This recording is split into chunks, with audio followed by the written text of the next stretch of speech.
Hello students, class 10th में हम real number chapter पढ़ रहे थे जिसमें हमने यूक्लिड डिवीजन लेमा और एल्गोरिथम के बारे में पढ़ा था और उसके हेल्प से हमने एक एग्जांपल भी देखा था कि कैसे एचसीएफ फाइंड करेंगे। आज हम एनसीईआरटी की 1.1 एक्सरसाइज के एग्जांपल पढ़ने जा रहे हैं। तो देखिए, पहला एग्जांपल है use Euclid's algorithm to find the HCF of 4052 and 12576। आपको यूक्लिड एल्गोरिथम के हेल्प से एचसीएफ फाइंड करना है। तो आपको क्या पता है, सिंस वी नो दैट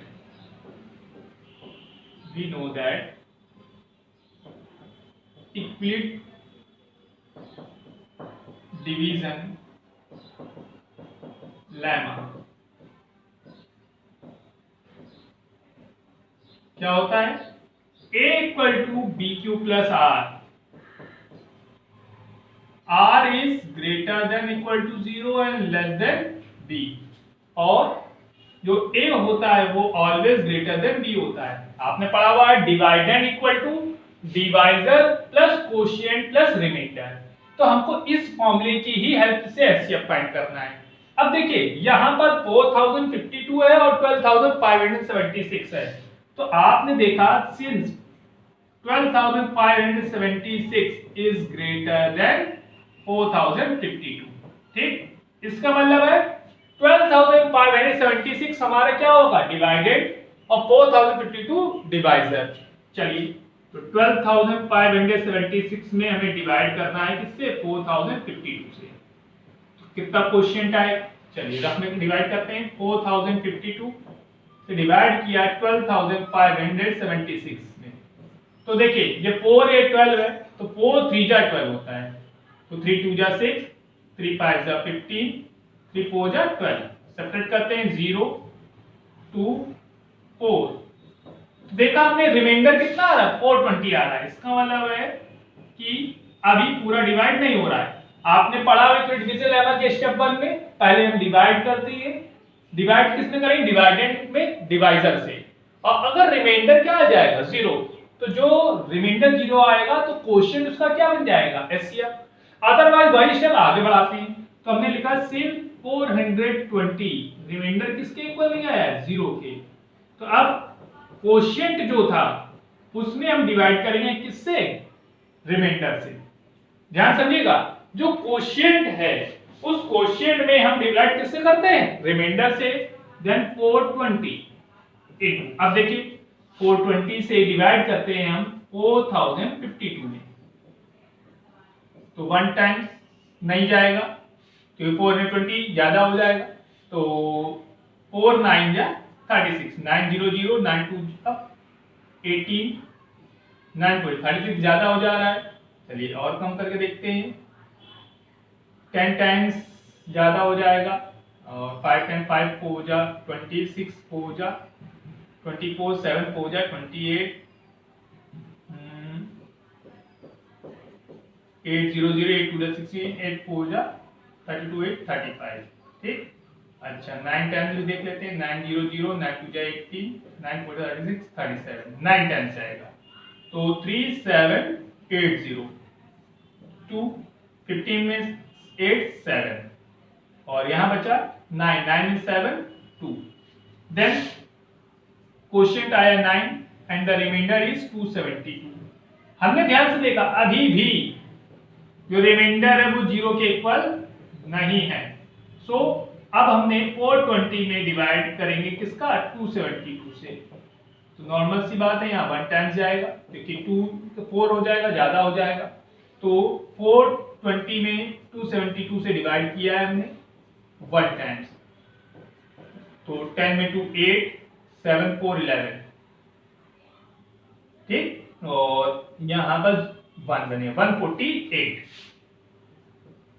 तो आपने देखा 148 भी किसके इक्वल नहीं है, 0 के इक्वल नहीं। ये प्रोसीजर तब तक चलाएंगे जब तक कि रिमाइंडर क्या ना आए, 0 ना आए। तो आपने देखा कि 148 भी 0 के इक्वल नहीं है। तो अब आपने 148 में डिवाइड 272 में डिवाइड करना है किससे, 272 में डिवाइड करना 148 से।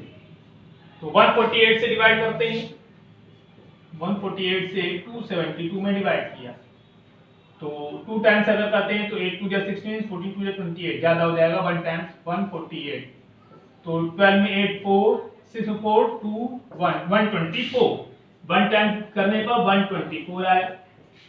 Since 124 does not equal to 0, अब 148 में हम 124 से डिवाइड करते हैं, तो 1 टाइम्स जाएगा, कितना आएगा 8 में 4 4 4 में 2 2 24, तो since 24 does not equal to 0। ठीक, यहां पर हम जो प्रोसीजर कर रहे हैं इसे लॉन्ग डिवीजन मेथड भी कहते हैं। इसमें आप डिवाइड कंप्लीट जब तक हो नहीं जाएगा तब तक डिवाइड करेंगे। अब देखिए 124 में आपको डिवाइड करना है 24 से, तो 24 से डिवाइड करते हैं 124 में, तो 5 2 जा 10, 5 4 जा 20, 24 में अगर हम 5 को मल्टीप्लाई कर दें 5 4 जा 20, 5 2 जा 10, देखिए 5 टाइम्स जाएगा 120, रिमाइंडर कितना है 4, तो 5 टाइम्स रिमाइंडर 4, तो since 4 does not equal to 0, तो आप क्या करेंगे 24 से में डिवाइड करेंगे 4 से, तो 4 6 जा 24, रिमाइंडर कितना आया 0। Since therefore HCF of 4052 and 12576 is 4। यहां पर ध्यान से देखिएगा, जब तक कि रिमाइंडर 0 नहीं आ जाएगा आपको तब तक इस डिवीजन एल्गोरिथम का यूज करना है। पहले स्टेप में हमने क्या किया, जो नंबर्स दिए गए थे उनमें नंबर ने देखा जो बड़ा नंबर है उसमें छोटे नंबर से डिवाइड करना है, तो जो बड़ा नंबर है उसे डिवाइडेड और छोटे नंबर को डिवाइजर किया, तो डिवाइडेड equal to divisor into quotient plus remainder, means a equal to bq plus r के फॉर्म में लिख दिया। रिमाइंडर 0 नहीं आया था, अगर रिमाइंडर 0 आता है तो हमारे पास HCF क्या आ जाता 3, बट यार रिमाइंडर 0 नहीं आया है तो हमने क्या किया, अब क्वोशिएंट में रिमाइंडर से डिवाइड किया। देखिए क्वोशिएंट में रिमाइंडर डिवाइड कर दिया, तो अब हमारा क्या आया, फिर से 272 आया जो कि 0 के इक्वल नहीं था। अदर फिर से हमने सेम स्टेप अप्लाई किया। अब यहाँ पर क्वेश्चन क्या था 420 272 से डिवाइड किया, ऐसे ही वो स्टेप क्या होता है बढ़ता जा रहा है जब तक कि रिमाइंडर क्या नहीं हो जा रहा है 0, और आखिरी में हमारा रिमाइंडर कितना आ गया 0, और रिमाइंडर कब 0 आया जब हमने 4 टाइम्स डिवाइड किया है, तो हमारे पास HCF क्या हो गया 4। अब बच्चों दूसरा एग्जांपल देखिए, लिखा है so that every positive even integer is the form of 2q। Even positive integer की बात कर रहा है, ये किस फॉर्म में होंगे 2q, एंड ऑड इंटीजर किसके फॉर्म में होंगे 2q प्लस 1। देखिए इवन का मतलब होता है सम पूर्णांक, इवन इंटीजर मतलब सम धनात्मक पूर्णांक, पॉजिटिव मतलब धनात्मक, और ऑड पॉजिटिव इंटीजर का मतलब होता है विषम धनात्मक पूर्णांक। तो किस फॉर्म में होंगे 2q और 2q प्लस 1। इसको हमें इक्विलिब्रियम डिवीजन लेमा की हेल्प से सॉल्व करना है। तो हमने लेट कर लिया a and b are two positive integers such that a is greater than b। हमने लेट कर लिया है कि a और b दो पॉजिटिव इंटीजर हैं और कैसे हैं कि a जो है b से बड़ा है। अब by using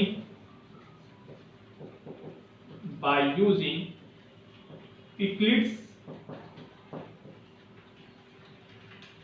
division lemma क्या होता है a equal to B Q plus R. ठीक, इसे इक्वेशन नंबर 1 किया। Put b equal to 2 in equation 1। ठीक है, 1 में अगर हम 2 पुट कर दे तो क्या मिल जाएगा हमें 2q प्लस आर। और ये 2 क्या होगा, 2 हमारे पास यहाँ पर देख के लिखा हुआ है 2 क्या है, या तो वो इवन नंबर होगा अगर 2 से डिविजिबल होगा, और अगर 2 से डिविजिबल नहीं होगा तो ऑड इंटीजर होगा। तो r जो है रिमाइंडर जो है वो क्या हो 0 से बड़ा होगा बट किससे छोटा होगा 2 से। क्योंकि यहां पर जो कंडीशन है उस कंडीशन के हिसाब से जो रिमाइंडर होता है वो ऑलवेज 0 से बड़ा होता है, लेस देन डिवीजर से होता है। तो अब हमारे पास r की वैल्यू क्या क्या हो जाएंगी, 0 और 1। r आपके पास यहाँ पर दो वैल्यू होंगी, एक 0 हो जाएगी और एक 1 हो जाएगी। फिर समझिएगा, आपसे कहा गया है कि शो करिए कि इवन पॉजिटिव इंटीजर जो होते हैं, एवरी पॉजिटिव इवन इंटीजर वो 2q के फॉर्म में होते हैं, मींस वो 2 से डिविजिबल नंबर होगा। और अगर एवरी पॉजिटिव ऑड इंटीजर की बात करें तो वो 2q + 1 होगा। इसका मतलब है वो 2 से डिविजिबल नहीं होगा। तो हमने कहा a और b दो पॉजिटिव इंटीजर हैं। कैसे हैं कि a जो है b से ग्रेटर देन है। अगर a जो है वो b से ग्रेटर देन है तो इक्विलिब्रियम डिवीजन लेमा क्या कहता है, a = bq + r। जो r होता है वो रिमाइंडर होता है, वो ऑलवेज क्या होता है, ग्रेटर देन इक्वल टू 0 होता है और लेस देन b, और b क्या था हमारा डिवाइजर। ठीक, तो अब हमने पुट कर दिया b = 2q, मींस वो 2q होगा, क्योंकि 2 से या तो डिविजिबल होगा या डिविजिबल नहीं होगा। तो b की वैल्यू हमने 2 पुट करी इक्वेशन 1 में, तो हमें मिला a = 2q + r। इसका मतलब है जो रिमाइंडर होगा वो 0 से बड़ा और बराबर होगा, बट 2 से क्या होगा, छोटा होगा। तो r की वैल्यू पॉसिबल वैल्यूज क्या क्या हो जाएंगे रिमाइंडर की, 0 और 1। ठीक, व्हेन r = 0 देन इक्वेशन 1 में पुट करेंगे तो क्या मिलेगा हमें, a = 2q, a क्या हो जाएगा, 2q हो जाएगा। और व्हेन r अगर हम 1 पुट करेंगे देन इक्वेशन 1, तो इक्वेशन 1 में क्या हो जाएगा, a = 2q + 1। अब हमें कहा गया क्वेश्चन में देखिए, where q is some integer. Some integer मतलब कोई इंटीजर है। अगर हम r की वैल्यू कोई भी इंटीजर एज्यूम कर लें, यहां पर अगर हम r की ये q की वैल्यू कुछ भी एज्यूम कर लें, तो q की वैल्यू अगर हम 1 पुट करेंगे तो 2 आएगा, 2 पुट करेंगे तो 4 आएगा, 3 पुट करेंगे 6 आएगा।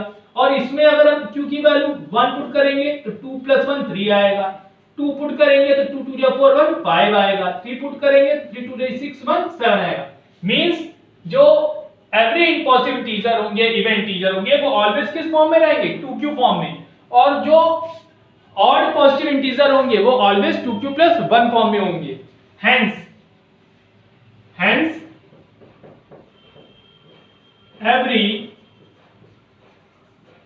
positive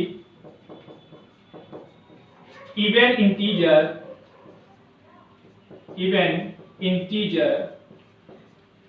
in the form 2q and every positive odd integer